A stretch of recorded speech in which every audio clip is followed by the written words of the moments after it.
Hello दोस्तों, welcome to target with Ramesh. आज हम लोग रेशियो के पार्ट 2 को डिस्कस करेंगे। कल हम लोग रेशियो पार्ट 1 को डिस्कस किए थे। कल हम लोगों ने रेशियो के लगभग लगभग जितने भी फंडामेंटल्स फार्मूले होते हैं सब पे हमने डिस्कस किया था। आज हम लोग उस पे एक्सरसाइज देखेंगे। कल हम लोग कुछ और थोड़ा फंडामेंटल्स फार्मूले देखेंगे, उसके बाद फिर एक्सरसाइज करेंगे। इसी तरह से रेशियो का फॉर्मेशन चलता रहेगा। चलिए रेशियो के पार्ट 2 को देखते हैं। और ये पहला क्वेश्चन है, दो संख्याओं का अनुपात 3:4 है। आपको दो संख्याएं दी हुई हैं जिसका अनुपात आपको 3:4 दिया हुआ है। क्या दिया हुआ है? 3:4 दिया हुआ है। तो आप एक काम करिए, 3:4 आपको रेशियो दे दिया है। यदि दोनों संख्याओं में 3 घटा दिया जाए, इस चीज को आप समझिएगा, अगर दोनों संख्याओं में 3 घटा दिया जाए तो अनुपात आपका 2:3 हो जाता है। पहले क्या अनुपात दिया गया था? 3:4। कह रहा है अगर प्रत्येक संख्या में से 3 घटा दिया जाए। इस चीज को आप हमेशा याद रखिएगा। ये कह रहा है दोनों संख्याओं में से, या कहेगा प्रत्येक संख्याओं में से। ये शब्द अगर यूज करेगा तो आपको जो मैं ट्रिक बताऊंगा उससे आसानी से लग जाएगा। इस तरह के क्वेश्चन अक्सर मैं उसी ट्रिक से लगाने के लिए सजेशन देता हूं, क्योंकि उसमें कोई प्रॉब्लम नहीं होती है। चलिए देखते हैं। सबसे पहला काम आपको दे दिया है, दो संख्याओं का अनुपात ये दे दिया है, और कह रहा है अगर प्रत्येक संख्या या दोनों संख्या में 3 घटा दिया जाए, घटा रहा है या जोड़ रहा है, इससे कोई इफेक्ट नहीं पड़ेगा मेरे ट्रिक पे। वैसे तो पड़ेगा। ठीक, तो दोनों संख्याओं का अनुपात 2:3 हो जाता है। संख्याओं का योगफल बताइए। पहली देखिए, पहला रेशियो आपको दे दिया है 3:4, और उसके बाद दूसरा रेशियो दिया है 2:3। इसके बाद हमने एक रेशियो इसको लेकर ले लिया, 3 घटा रहा है या जोड़ रहा है, उसके साथ एक रेशियो बनाएंगे 3:3। ठीक, और सबका क्रॉस मल्टीप्लाई करेंगे। देखिए, इसका इससे, इसका इससे, इसका इससे, इसका इससे। तो 3 में 3 का गुणा करेंगे तो 9, और 2 में 4 का गुणा करेंगे तो 8। 9 - 8 = 1x। इसको जैसे कि हमने बताया था, इसको x सुविधा अनुसार मांगते हैं। उसी तरह से 3 में 2 का गुणा करेंगे तो 6, और 3 में 3 का गुणा कर देंगे तो 9। 6 में से 9 मतलब अप्रॉक्स घटाएंगे, 9 में से 6 गया तो आपका हो जाएगा 3। तो ये जो 1x है ये 3 के बराबर हो जाएगा। 1x = 3, तो x = 3, तो आपका x की वैल्यू मिल गई 3x। आपसे पूछ रहा है तो संख्याओं का योगफल बताइए। आपके पास संख्याएं क्या है? ये है 3x है और 4x है। ये देखिए, एक संख्या ये है आपके पास, एक ये है। तो इनका योगफल मतलब 4 + 3 7x, और x का मतलब हो गया 7 × 3 = 21। तो इन संख्याओं का योगफल कितना आ गया? 21। तो option C is right answer. चलिए नेक्स्ट क्वेश्चन देखते हैं। कह रहा है राधा और सुधा का वेतन जो है आपको दे दिया है 6:7 के अनुपात में। यदि दोनों में देख लीजिए, यहाँ पे भी दिया हुआ है, यदि दोनों संख्याओं में प्रत्येक में, या फिर यदि दोनों में प्रत्येक का वेतन 3,000 रुपये बढ़ रहा है, घट रहा है, इससे मतलब 3,000 रुपये का परिवर्तन हो रहा है, तो 8:9 के अनुपात में इनका अनुपात हो जाता है। तो सुधा का वेतन बताइए। इस तरह को सवाल को लगाने के लिए सबसे पहला फॉर्मूला यही है, 6:7 पहला रेशियो रख लीजिए, और दूसरा रेशियो ये दिया है आपका 8:9, और तीसरा रेशियो हम क्रिएट करेंगे। तो तीसरा रेशियो हो जाएगा आपका 3,000:3,000। देखिए, इसका इसके साथ, इसका इसके साथ मल्टीप्लाई कर दीजिए, इसका इसके साथ, इसका इसके साथ।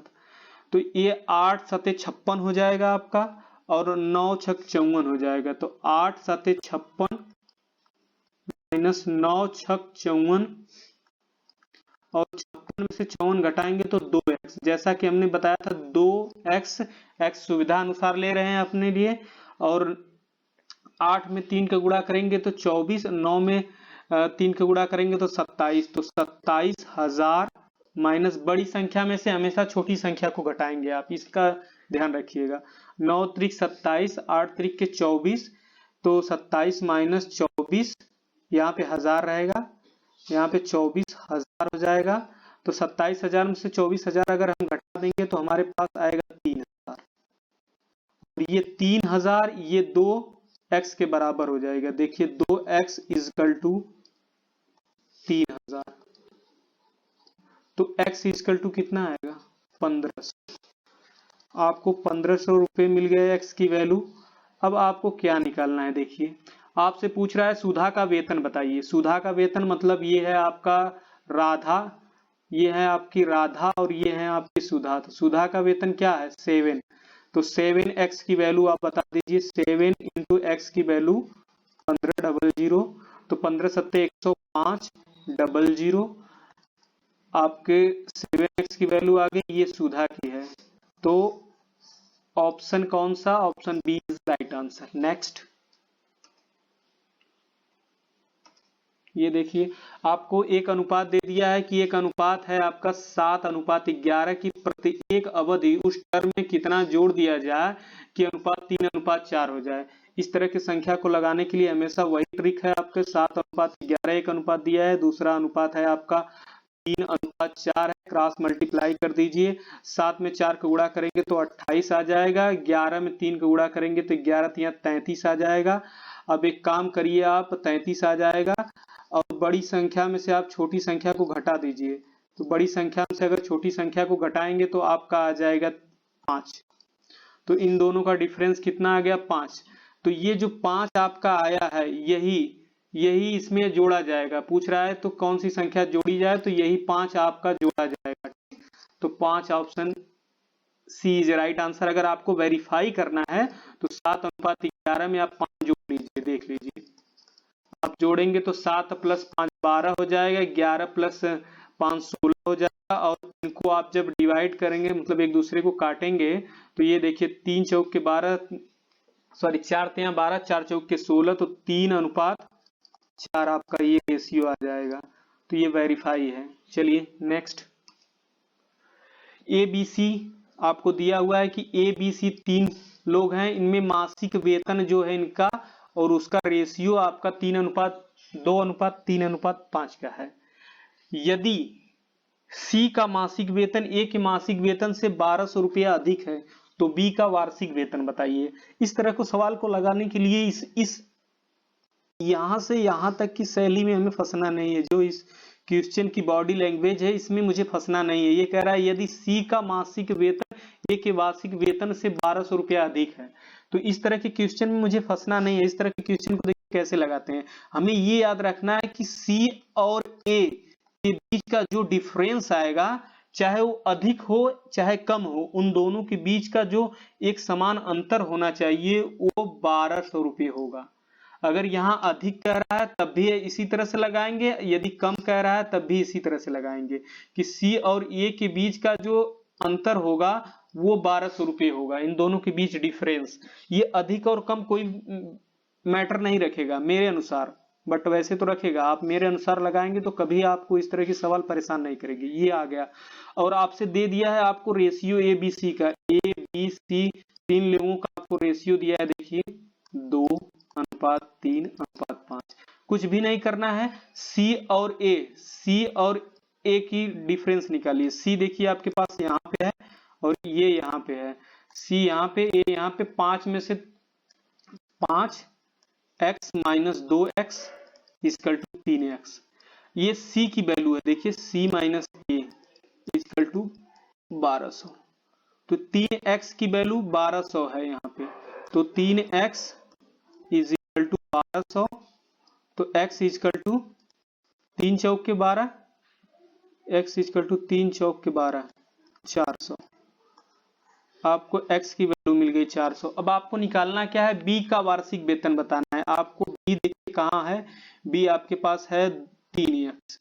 तो 3 इंटू एक्स की वैल्यू कितनी है? 400। तो 4 तेंगे 1200। तो B की वैल्यू कितनी आ गई? 1200। तो option C is right answer. और एक चीज और, अगर आपसे सबकी वैल्यू पूछे तो आप सबकी भी वैल्यू यहाँ से निकाल सकते थे। यहाँ से A की वैल्यू क्या आ जाएगी? देख लीजिए, A है 2x। तो 2 x की वैल्यू 4 रख देंगे तो 4 दूनी के 8 00। और सी की वैल्यू अगर पूछता है तो आप रख देंगे 5x, तो 5 इंटू एक्स की वैल्यू 4, 0 4 बचे 20, 2000 आ जाएगी। सबकी वैल्यू निकाल सकते हैं यहाँ पे। नेक्स्ट चलिए, एक कक्षा में 40 विद्यार्थी हैं। आप कह रहा है एक कक्षा में 40 विद्यार्थी हैं जिसमें से 7/11 उपस्थित हैं, तो पूछ रहा है कितने विद्यार्थी अनुपस्थित हैं ये बताइए। उपस्थित नहीं अनुपस्थित हैं ये बताइए। तो आपको एक काम करना है कि टोटल स्टूडेंट कितने हैं आपके पास 40।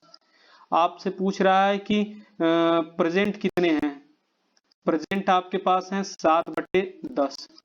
तो आपके पास अनप्रेजेंट कितने हैं या अनुपस्थित कितने हैं। अनुपस्थित हैं आपके पास 3/10, क्योंकि देखिए यहाँ पे 7/10 तो उपस्थित है, तो 3/10 अनुपस्थित होंगे, तभी ना 7 और 3 10 हो जाएगा। ठीक, तो आपको 3/10 तो अनुपस्थित लोग हैं। कितने लोगों में अनुपस्थित हैं, 40 लोगों में 3/10 अनुपस्थित है।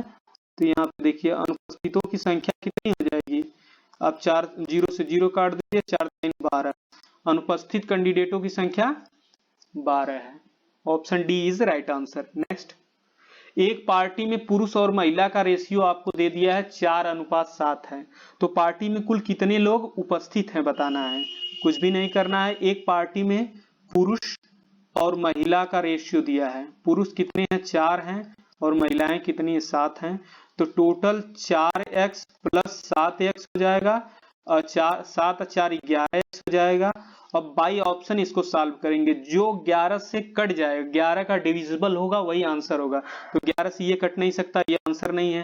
11 से ये भी नहीं कटेगा, 11 से ये ना कटेगा, लेकिन 11 से ये कट जाएगा। 66 इज डिवाइडेड, 11 से डिवाइड करिए, 11 छक्का 66 कट जा रहा है। तो टोटल कैंडिडेट कितने होंगे 66। तो option C is right answer. Next देखिए, आपको दिया है 12, 18 और 20 के चतुर्थानुपात का पता लगाइए। आपको चतुर्थानुपात बताना है। तो आपके लिए एक हमने फॉर्मेशन बताया होगा कि A अनुपात B समानुपात C अनुपात X, ये चतुर्थानुपात का फॉर्मेशन है। इस फंडामेंटल फॉर्मेशन को आप याद रखिए। इस फॉर्मेशन को याद रखेंगे, चतुर्थानुपात गलत नहीं होगा। वैसे भी चतुर्थानुपात सबसे इजी होता है। देखिए A की वैल्यू 12 दिया हुआ है, यहाँ B की वैल्यू 18 दिया है। समानुपात का फंक्शन लगाइए। C की वैल्यू यहाँ पे 20 दे दिया है और X की वैल्यू आपको निकालना है। इसका इससे मल्टीप्लाई कर दीजिए, इसका इससे कर दीजिए। 12 गुणे x हो जाएगा, 18 गुणे 20 हो जाएगा। ये देखिए, इसको आप काट दीजिए। पहली बात, अगर एक चीज देखेंगे तो थोड़ा सा इसमें कॉमन दिख रहा है कि ये 3 से कट जाएगा। काट दीजिए आप। 3 से पहले काटिए, 4 से काटिए। 4 3 12 और 4 5 20 और 3 से इसको कर दीजिए, 3 6 18। अब आ जाएगा x की वैल्यू 6 गुणे 5 इक्वल टू 30। तो x की वैल्यू हमारे यहाँ मिल गई मुझे 30। अब मुझे करना क्या है ये देखिए। तो आपको पता करना था तो चतुर्थानुपात, तो चतुर्थानुपात क्या होगा 30। Option A is right answer. Next देखिए, यहाँ पे तृतीय अनुपात का पता लगाना है कि तृतीय अनुपात क्या है। ठीक, यहाँ पे तृतीय अनुपात आपको बताना है। आपके पास 8 और 12 है, दो संख्याएं हैं, उसका तृतीय अनुपात आपको पता लगाना है।